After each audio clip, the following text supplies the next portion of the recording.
Hey everyone, welcome back to Des House with Thomas Gunn, and today I'm going to veer away from the typical German recipes I do, and we're going to make a shepherd's pie. So I'll give you a rough list of the ingredients you'll need, but check the description box below because they'll all be listed there. So as you can see here on my stovetop, I've got a pot going with some corn.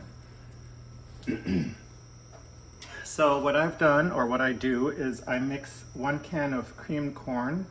So this can, hold on, let me get my glasses. So the creamed corn is 14 ounces, and then I use 1 can of just regular plain corn, so not creamed corn, and that can is 12 ounces. So I mix those two, put them in a pot, and those are heating. In the other pot, you can see I've got some potatoes cut up into pieces. The water is salted, and those are going to boil because we're going to make mashed potatoes. So in that pot, I have 6 medium-sized potatoes. In the pan here, we've got some olive oil heating. Into the olive oil, we're going to put 1.5 medium-sized onions. Let's get that going.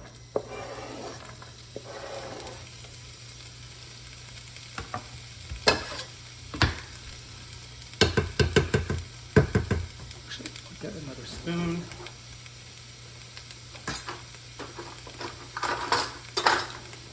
We're going to get those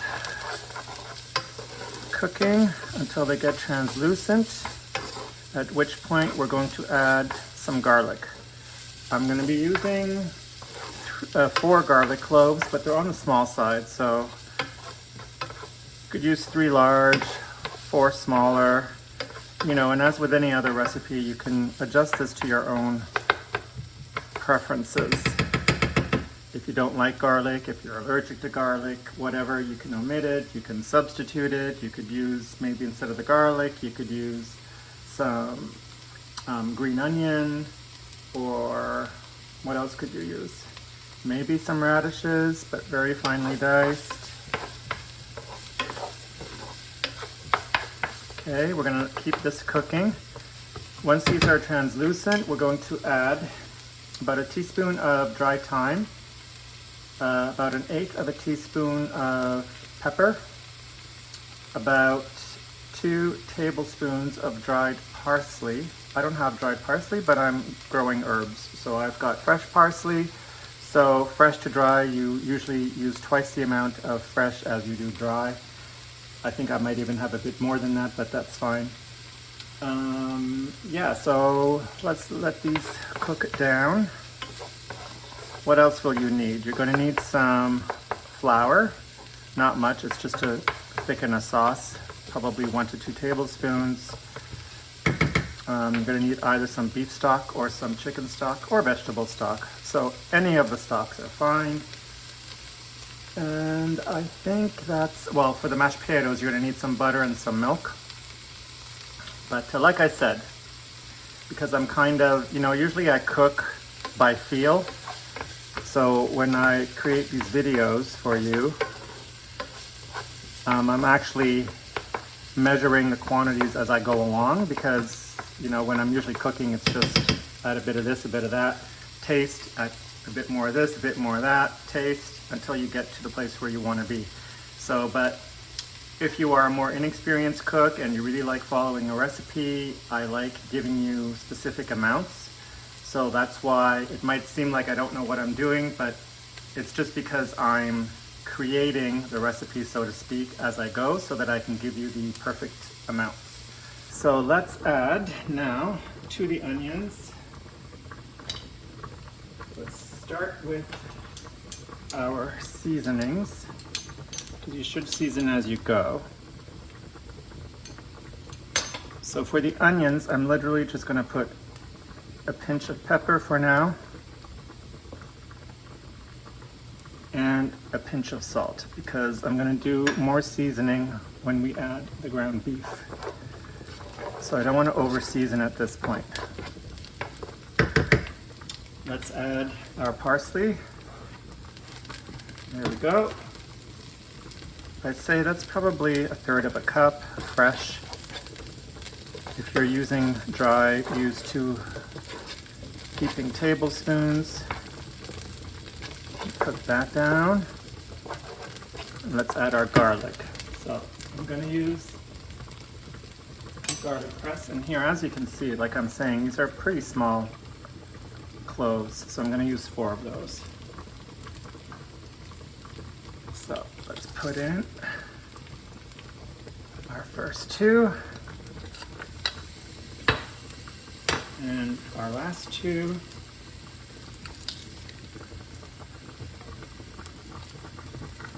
There we go. And as with any other recipe, like I said, you can adjust. Had I had mushrooms at home, canned or fresh, I would probably have added some mushrooms into this as well, really finely diced. Okay, so that's in there. We don't want the garlic to burn, which happens fairly quickly. So once you can smell the garlic, which I can already, we're going to add our ground beef. So like I said, that's 2 pounds. And now you're just going to keep breaking the beef as it cooks. And we're going to cook it all the way through. All right, there we go. So now we're going to season again because now the meat has been added. So let me see here. Again, because we're learning as we go together as to the measurements, I don't want to overdo anything because we can always add more. So we're going to start with half a teaspoon of salt. That seems all right. Let's do 1/8, a scant 1/8 of a teaspoon of pepper. This you don't have to do. I like just a little bit of a kick. So I'm going to add a pinch of chili flakes. And for some warmth and depth of flavor, we're going to add 1/8 of a teaspoon of nutmeg. If you hate nutmeg, don't add it, but there is so little that you really won't even know that it's nutmeg. It just imparts, the best way I can describe it is a warmth. There's a certain warmth that nutmeg gives. So we're going to leave that as that is because I want to create the sauce before we add any more of the spices. Oops, you know what I didn't add? Was the thyme. So we need a teaspoon of thyme, dried thyme. There we go. There's a teaspoon. Almost forgot that.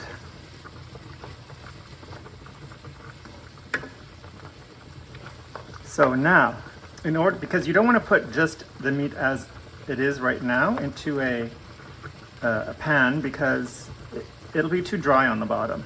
So what you have to do is create a type of sauce. So we're going to do that by adding flour. So this is 1 heaping tablespoon. Let's do another. That's 2 heaping tablespoons.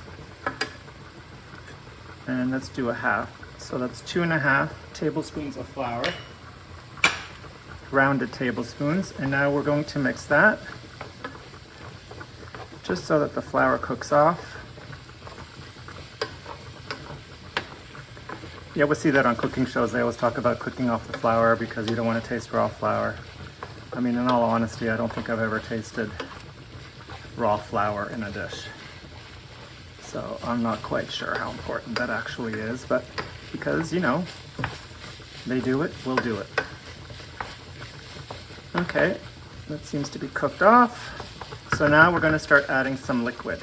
And we're going to add the liquid until we get to the desired thickness.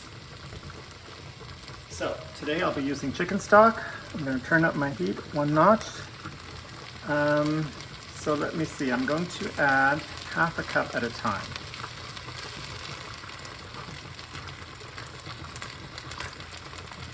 There, that's half a cup of chicken stock, and then stir it. The flour is what's going to make this thicken now.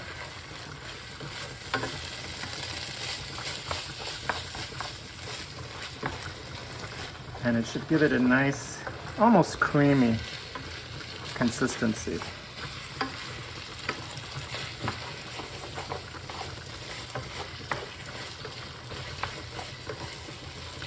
So I can see all the liquid has been, you know, like, look, when you go like this, there's actually no liquid pooling.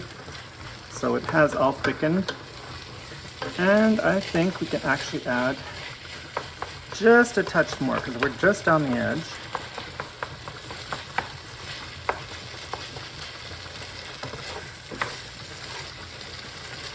Yeah, just a touch.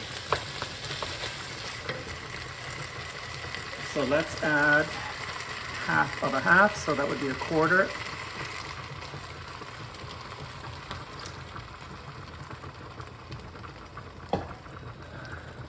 Turn up the heat. So that was another quarter of a cup of the stock. I'd say we're good on the salt and pepper. Because don't forget, there's also some salt in the stock. I can taste the bit of kick from the chili. I'm going to add another 1/8 of a teaspoon of the nutmeg. And I will add just another pinch of the pepper. You know what herb actually gives a nice warmth? Is savory. So let me just check if I have some savory.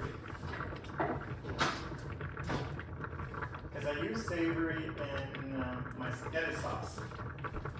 It was an older Italian woman that used to live next door to me told me that was her secret for a good spaghetti sauce, was that it had to have savory in it. So let's add, here's what savory looks like, dried obviously. You know, when you want to do like 2 fingers is a small pinch. If you go in with 3 fingers, that's a large pinch. So we're going to do a large pinch and a small pinch of savory.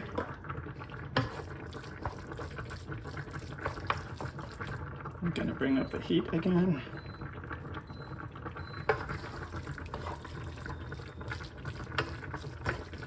I just like doing this for you guys because even for my kids or family, now they'll have a record of exactly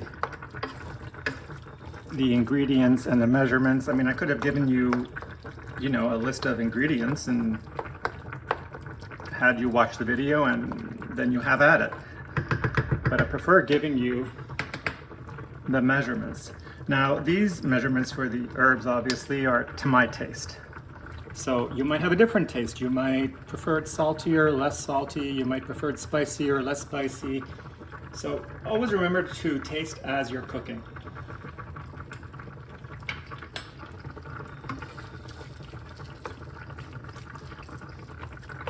Yeah, that's good. That savory made a good difference.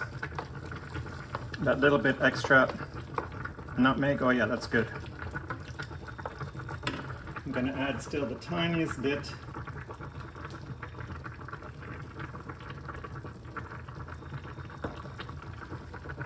another small pinch, well, 2 small pinches of savory, and we're good. All right, so this mixture is done.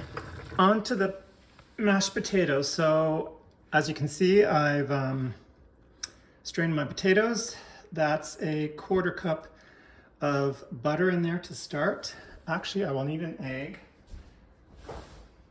I won't need the whole egg. We just need an egg yolk. And you will need some milk. Milk, I'm using whole milk.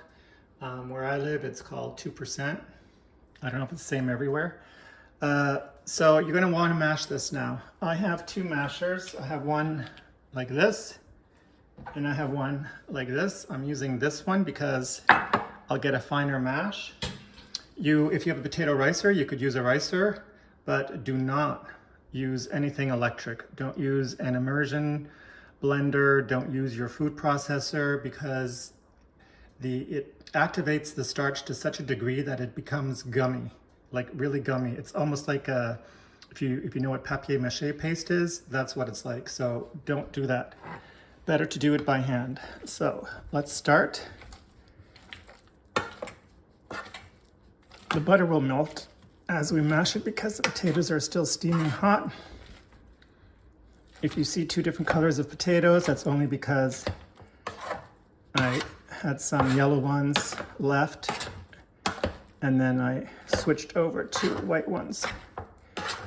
To be honest, I don't think it matters what type of potato you're using, so don't worry about that. You just want to get it nice and fine, smooth. So my butter is all melted and it feels a little stiff still. So let's add a little bit more butter. I'm gonna do, instead of a 1/4 cup, I'll do 1/8 of a cup. So that's 1/2 a quarter.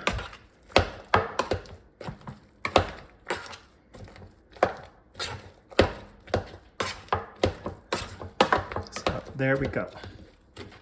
So now what we're going to do, just want to make sure all that butter is melted,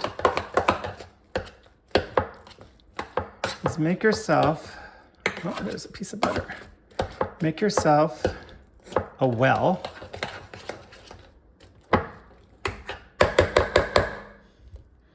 Just in the middle here. And we're going to pour in some milk. So you know what, just so I can give you the exact measurements, let me get a measuring cup.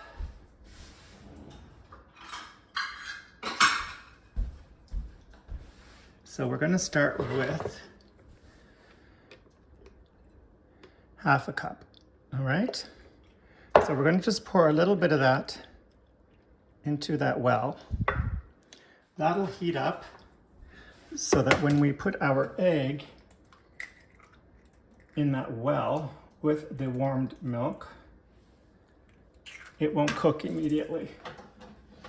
And now, just start right there in the middle, get that egg broken up, and then quickly blend it all the way through.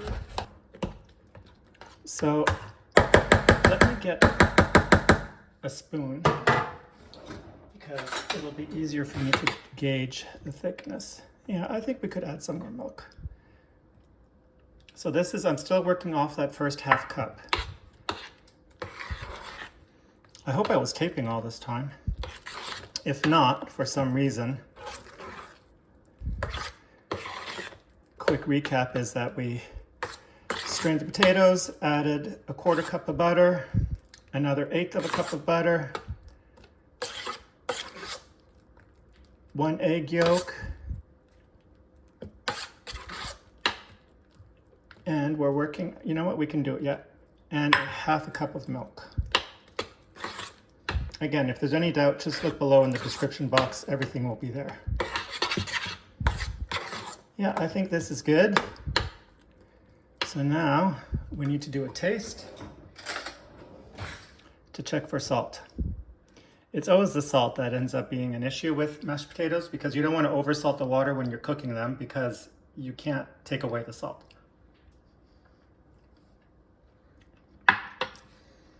That's almost perfect.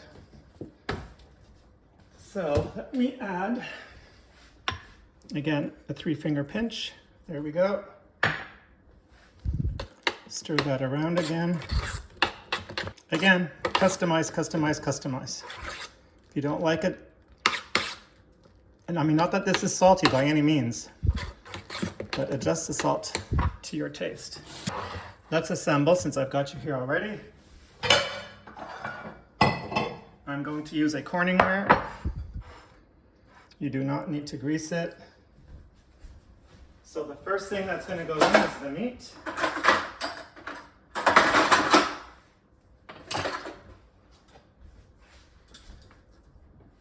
So let's get that meat in there.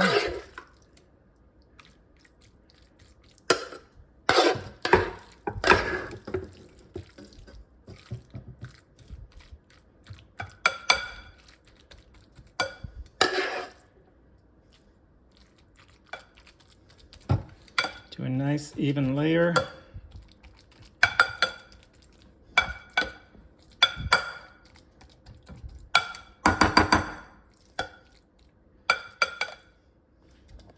Should I add the rest? You know what? I'm going to, because I have some left, I'll show you. I have that much left. So what I'm going to do is for that special someone in your life, if you have someone, I'm going to take a very small corningware dish and I'll make a single serving after this is over with. Okay, so let's get the corn.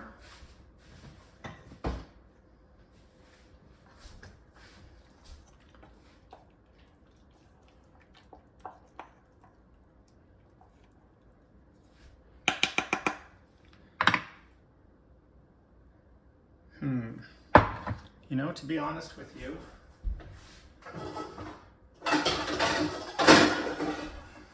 I find the corn just a bit runny. So I'm going to take a colander, put it in there really quickly, let a bit of that liquid come out, and then quickly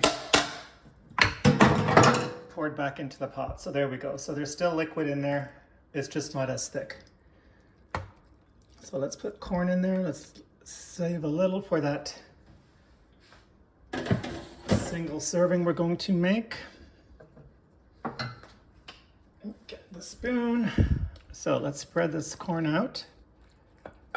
Yeah, that's good. I think it was going to be too runny the other way. So you always got to think on the fly when you're cooking. I think I will need to add more corn though because it's a bit low. So that single serving is going to be a little low on the corn, but that's fine. There we go. Now we will do the mashed potato. Another spoon. So let's dollop the mashed potato on top.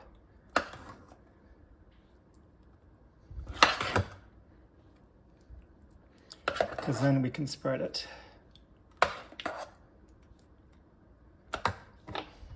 So just spread it carefully. You don't want to disturb what's underneath. You want to try to keep the layers.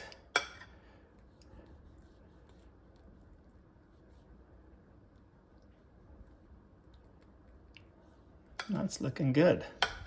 There we go. Some people like to eat this with ketchup. You could make a brown gravy if you like. I tend to eat it just like this. That's why we moistened up the meat a little bit. And if not, yes, I will be one of those people that might use a bit of ketchup. So there we go. So your oven should be preheated to 350.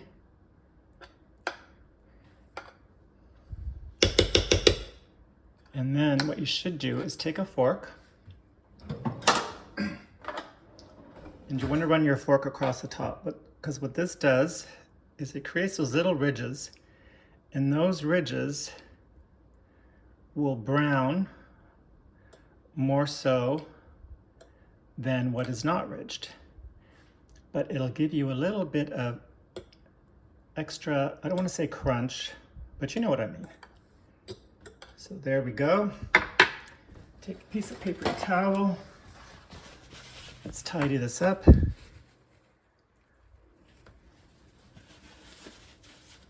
That's pretty good. So oven at 350. I will let you know exactly how long this took in my oven on convect. If you don't have convect, that's fine. Just put it on 350. And this will now go in the oven. Here we go. I just took it out of the oven. It's just starting to brown. So I had it covered in the oven for about 40 minutes and then I put it under the broiler for about another 4 minutes. Shepherd's Pie 101, give it a try. It's really comforting, comfort food. There we go, it's comfort food. So there you have it. Bon appetit, guten appetit. Until I see you next time.